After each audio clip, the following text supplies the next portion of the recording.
नमस्कार दोस्तों, आज हम सीखेंगे प्रश्नावली 1.1 का क्वेश्चन नंबर 3। इसमें क्वेश्चन में हमसे कहा जा रहा है कि अभाज्य गुणनखंड विधि द्वारा निम्नलिखित पूर्णांकों के एचसीएफ और एलसीएम ज्ञात कीजिए। जैसा कि हमने पहले भी बताया था कि एचसीएफ और एलसीएम एक ऐसा टॉपिक है, इसमें से हर वर्ष 1 या 2 क्वेश्चन अवश्य पूछा जाता है।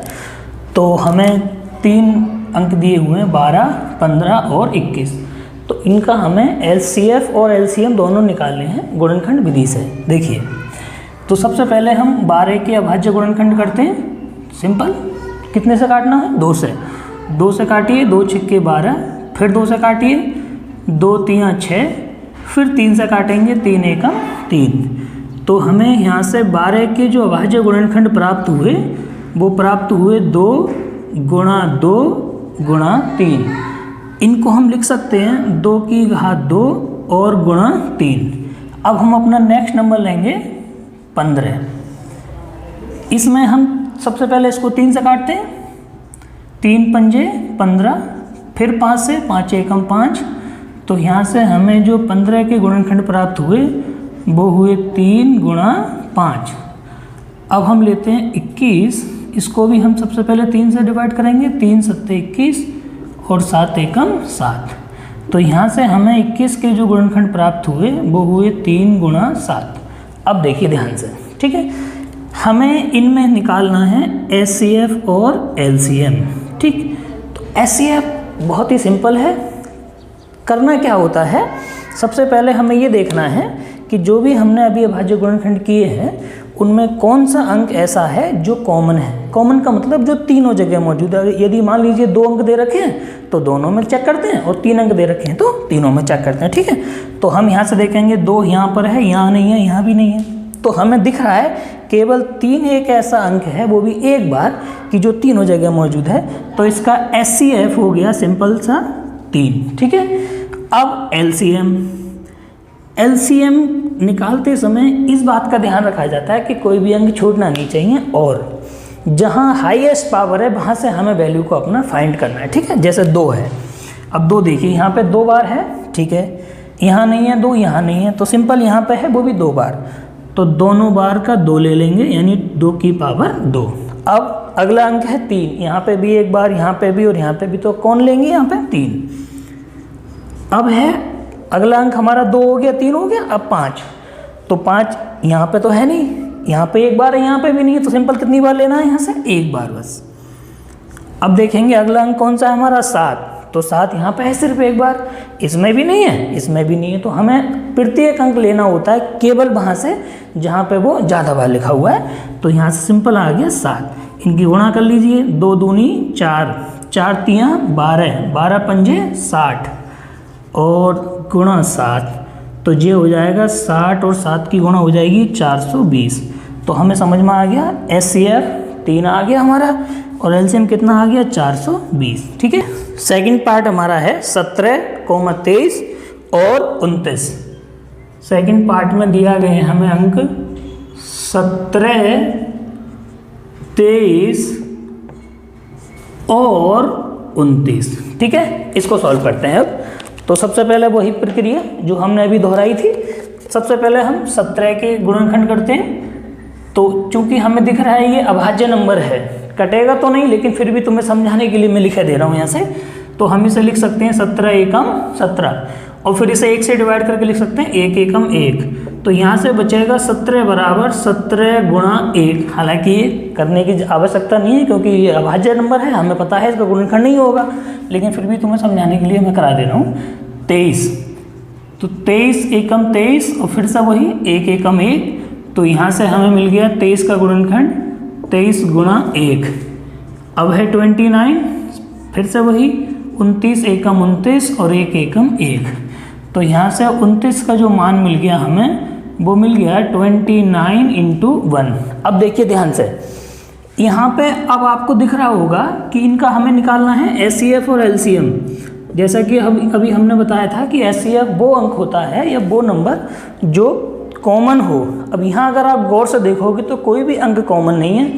तो जब कोई नंबर कॉमन ना हो तो फिर वहाँ पे HCF 1 होता है। इसीलिए मैंने आपको समझाने के लिए इस तरीके से लिख दिया था। और ऐसे नंबर्स को हम बोलते हैं सह अभाज्य संख्याएं, ठीक है, जिनका HCF कितना निकल के आता है 1। तो यहाँ से HCF हमें कितना मिला 1। क्यों HCF 1 मिला है यहाँ पे? क्योंकि यहाँ पे तीनों में कोई भी ऐसा नंबर नहीं है जो कॉमन है, ठीक है, इसलिए HCF हमारा कितना 1। और एक चीज़ और बता दें, जब HCF किसी भी नंबर्स में 1 आ जाए तो LCM जो होता है ना, वो सिंपल जो भी संख्या है उन्हीं की गुणा करके लिख दिया जाता है। वैसे भी हमें पता है कि ये LCM में वो नंबर लेते हैं जो मतलब कोई भी नंबर हम छोड़ते नहीं हैं, सभी नंबर्स जहाँ से पावर ज़्यादा लिखी हुई है। तो कौन कौन बचेगा? एक तो 17 और 23 और गुणा में 29। जब इन तीनों की तुम गुणा करोगे तो तुम्हें यहाँ से प्राप्त होगा 11,339, ठीक है। ये हमारा HCF आ गया इसका 1 और LCM आ गया हमारा 11,339। पार्ट में नंबर जो हमें दे रखे हैं 8, 9 और 25, ठीक है। चलिए इसको सॉल्व करते हैं।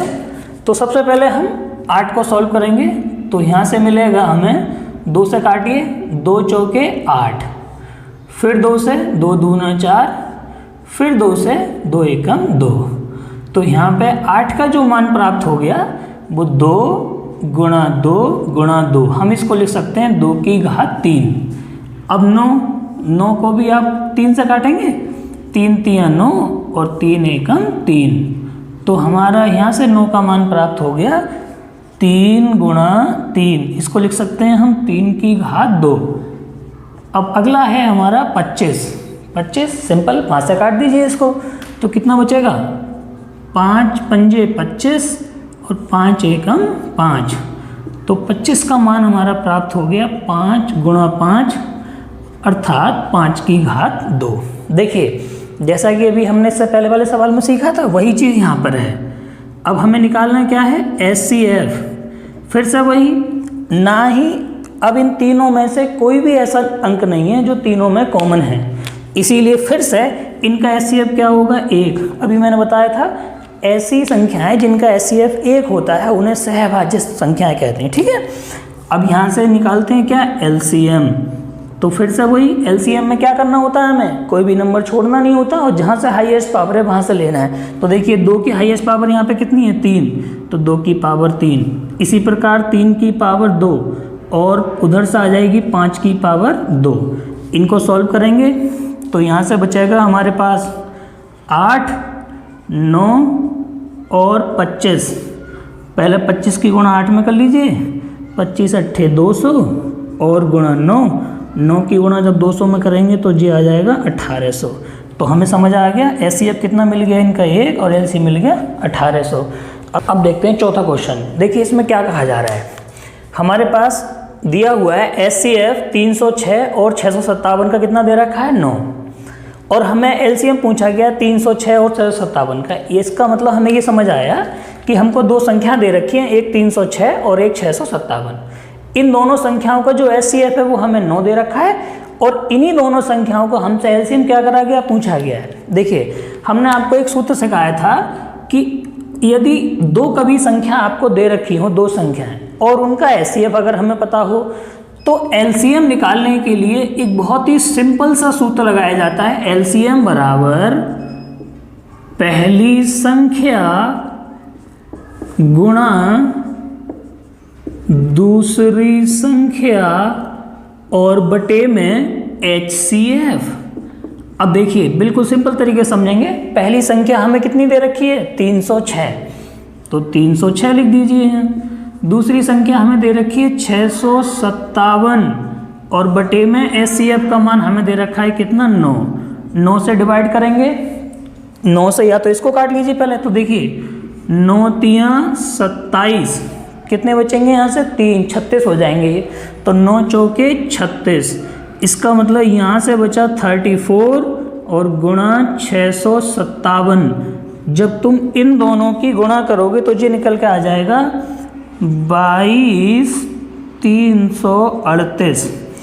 तो हमें समझ आ गया, अगर कभी भी हमारे पास LCM पूछा जाए और दो संख्या मालूम हो और SCF मालूम हो तो इस तरीके से हम इसको सॉल्व कर सकते हैं। ठीक है, अब हम सीखते हैं इसका क्वेश्चन नंबर 5। देखिए इसमें क्या कहा जा रहा है हमसे कि जांच कीजिए कि क्या किसी प्राकृतिक संख्या n के लिए संख्या 6 की घात n अंक 0 पर समाप्त हो सकती है। अंक 0 पर समाप्त होने का मतलब है यदि हम यहाँ n की जगह कोई मान लगाएं तो हमारी क्या ये संख्या कभी 0 पर समाप्त हो सकती है। सपोज करिए हम n की जगह 1 लगाते हैं तो 6 एकम 6 यानी 0 पर समाप्त नहीं हुई। 2 लगाते हैं तो 6 दूना 12 तब भी समाप्त नहीं हुई। 3 लगाते हैं तो 6 3 18 तब भी समाप्त नहीं हुई। तो हमें चेक करके ये बताना है कि क्या 6 की घात n 0 पर समाप्त हो सकती है। अब देखिए 0 पर समाप्त होने का एक सिंपल सा रूल है, मैं आपको बता देता हूँ। कोई भी नंबर 0 पर तब समाप्त होता है जब उसका अभाज्य गुणनखंड 2 की पावर m गुणा 5 की पावर n के रूप में हो, अर्थात उसके अभाज्य गुणनखंड में 2 या 5 का कोई कॉम्बिनेशन बनकर तैयार हो रहा हो, तब वो अंक हमारा 0 पर समाप्त होगा। चलिए चेक कर लेते हैं। हमें दिया गया है 6 की पावर n। ठीक है, हम इसको समझने के लिए इस तरह से लिख सकते हैं 6 की पावर n। 6 के गुणनखंड आप करेंगे कितना मिलेगा, 2 3 6 की पावर n। अब आप देखें यहाँ हमें 2 तो प्राप्त हो गए लेकिन 5 तो यहाँ पाए नहीं, जबकि हमारी कंडीशन क्या है 0 पर समाप्त होने के लिए कि 2 की पावर m और 5 की पावर n। इस रूप में अगर कोई अंक होगा उसका अभाज्य गुणनखंड यदि इस रूप में है तो वो नंबर हमारा 0 पर समाप्त होगा। तो अब हम यहाँ पे इसके स्टेटमेंट में लिख सकते हैं चूंकि यहाँ 6 की पावर n के अभाज्य गुणनखंड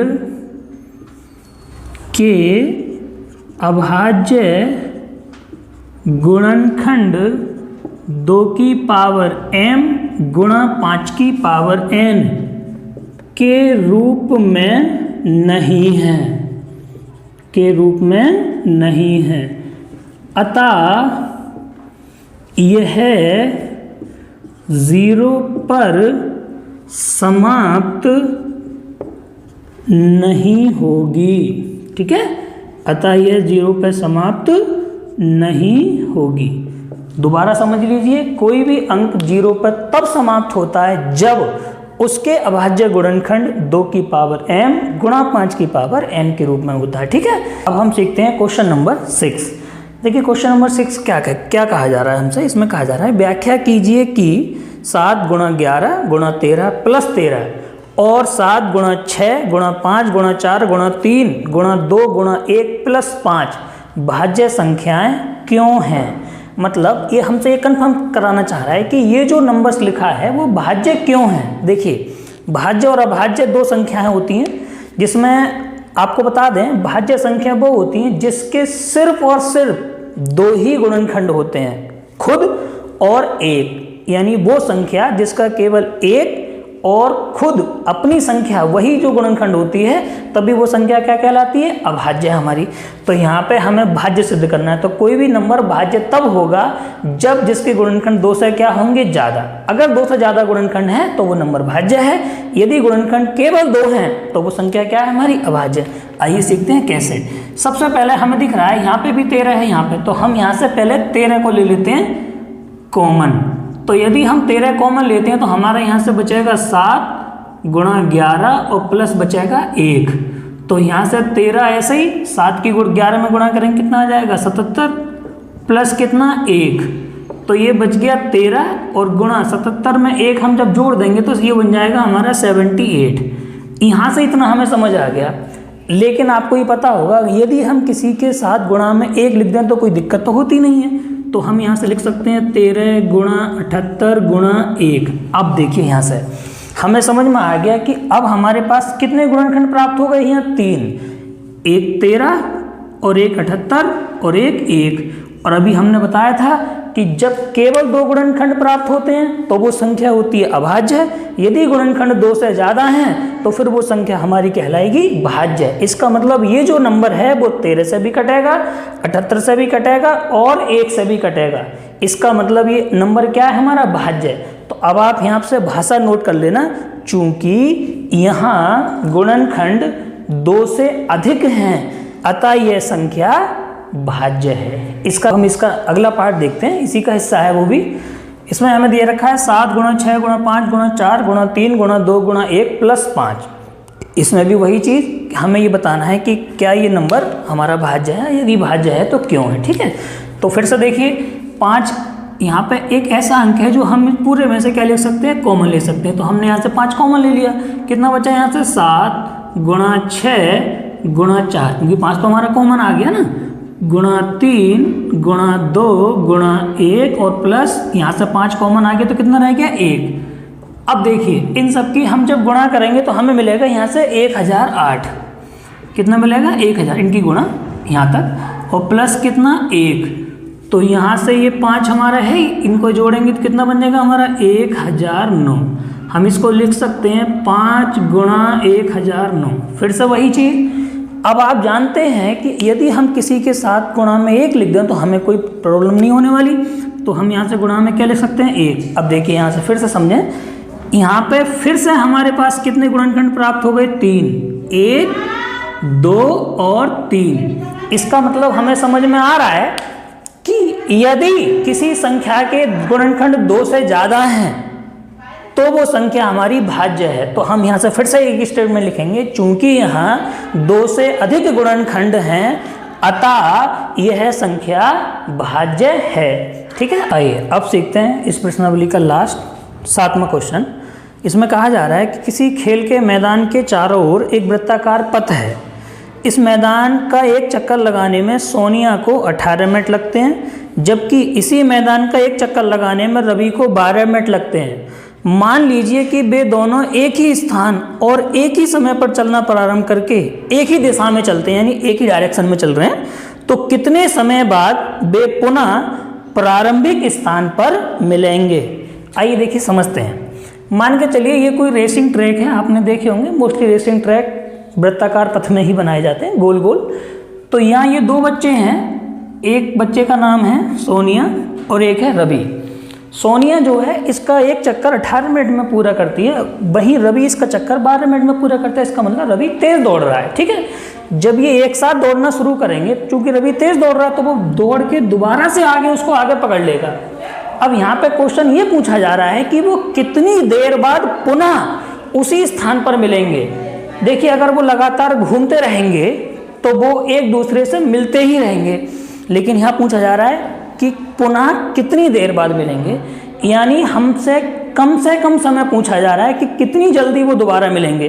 देखिए एक चीज़ बता दूं मैं आपको, इस तरीके का सवाल जब भी कभी तुम्हारे पेपर में आए तो जहाँ कम से कम का सेंस आ रहा हो कि कोई चीज़ कम से कम पूछी जा रही है, तब आप वहाँ पे क्या निकालें, LCM। और किसी क्वेश्चन में यदि ज़्यादा से ज़्यादा का सेंस आ रहा हो तब आप क्या निकालें वहाँ पे HCF। इस चीज़ को ध्यान से नोट कर लें कि यदि कम से कम का सेंस पूछा जाए तो आप LCM निकालें और ज़्यादा से ज़्यादा का सेंस पूछा जाए तो HCF निकालें। तो हमें समझ आ गया यहाँ पे हमारा सेंस कम से कम समय का है कि वो कम से कम या दोबारा पुनः कब मिलेंगे उसी स्थान पर। तो इसका मतलब हम समझ गए। तो हम यहाँ पे लिख सकते हैं प्रश्नानुसार कि हमें इस प्रश्न के अनुसार ये समझ में आ गया कि हमको क्या पता करना है, LCM पता करना है किस किस का, 18 और 12 का। तो बस नॉर्मल तरीका है, कर लीजिए 18 और 12 का LCM। अभी हाल हमने सीखा है, 2 से काट दीजिए, 2 9 18, फिर 3 से काटिए, 3 3 9, फिर 3 से काटिए, 3 1 3। तो यहाँ पे हमारे पास 18 के अभाज्य गुणनखंड मिले 2 गुणा 3 गुणा 3। तो यहाँ से लिख सकते हैं हम 2 गुणा 3 की घात 2।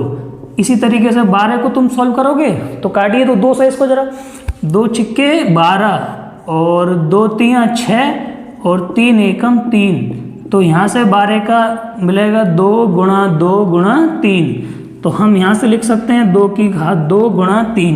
चूँकि अभी हमने समझाया था कि हमें इसमें LCM पता लगाना है, उसने नहीं कहा LCM पता लगाइए, ये हमने खुद समझाया क्योंकि हमसे कम समय पूछा गया है। कम से कम जहाँ पूछा जाएगा वह LCM, ज़्यादा से ज़्यादा मैक्सिमम टाइम पूछा जाएगा तो वहाँ HCF। ठीक है, तो यहाँ पे आप देख लें, कम से कम का सेंस जब भी बने आप LCM पता लगाएं। ज़्यादा से ज़्यादा का साइन जब भी बना किसी प्रश्न में तो आप क्या पता लगाएं, HCF। ठीक है, तो हमें यहाँ पे LCM निकालना है। तो LCM देखिए वही रूल अब जो अभी हमने बताया था, LCM का रूल सिंपल सा है, कोई भी नंबर छूटेगा नहीं और नंबर वहाँ से लिया जाएगा जहाँ पे वो ज़्यादा पावर में लिखा है। जैसे देखिए 2, यहाँ 1 है पावर, यहाँ कितनी पावर है 2, तो ज़्यादा कहाँ है यहाँ पे, तो इसलिए यहाँ से लेंगे 2 की घात 2। ऐसे 3 की घात 2 यहाँ पर है और 1 यहाँ पर है, तो ज़्यादा कहाँ पर है यहाँ, तो यहाँ से लेंगे 3 की घात 2। तो यहाँ से बनेगा 2 दूनी 4 और 3 3 9, 9 चौक 36। इसका मतलब ये हुआ कि रवि और सोनिया दोबारा से उसी स्थान पर पुनः 36 मिनट के बाद मिलेंगे। ठीक है, उम्मीद करते हैं अब तक इतना समझ में आया। एक राय और देना चाहूँगा, आप जब भी वीडियो देखने बैठें तो एक किताब अपनी NCERT वाली, एक नोटबुक और कॉपी लेके बैठें। यदि कोई प्रश्न समझ में नहीं आता है तो वीडियो को आप दोबारा देख सकते हैं। ठीक है, मिलते हैं किसी अगली वीडियो में, तब तक के लिए नमस्कार।